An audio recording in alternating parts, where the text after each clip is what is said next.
E uma pessoa leu no livro Bases do Mundo Ardente que o fluxo da vida é nutrido pela paz e que se os homens desconhecem a paz, eles têm que lutar pela vida. E a pessoa está pedindo que a gente fale sobre isto. Então, o fluxo da vida é nutrido pela paz, mas desconhecendo a paz, os homens têm mesmo que lutar pela vida. Quer dizer que a luta pela vida está diretamente ligada à falta de paz.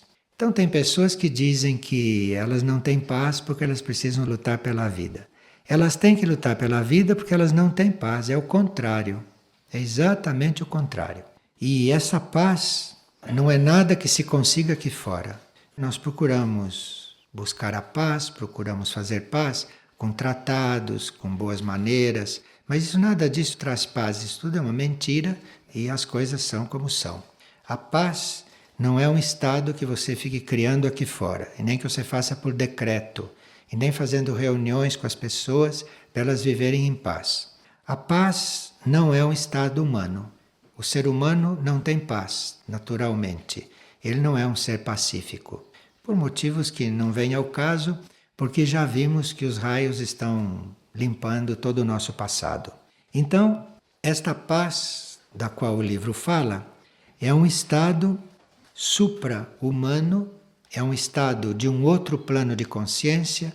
Esta paz não é um estado destes planos, é um estado de um plano mais elevado e que deve se refletir sobre a humanidade. E esta paz, que é um estado superior de consciência, se ela se reflete sobre a humanidade teria uma das suas tarefas de irradiar esta paz aqui na Terra, de transmitir esta paz que ela recebeu do alto para esta Terra.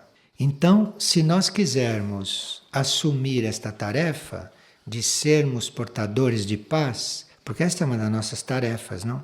Então, se nós quisermos assumir esta tarefa, nós teríamos que viver muito polarizados no nosso interno, no nosso ser interior, porque é no nosso interno que nós vamos encontrar os planos, os níveis que correspondem a esses níveis de paz.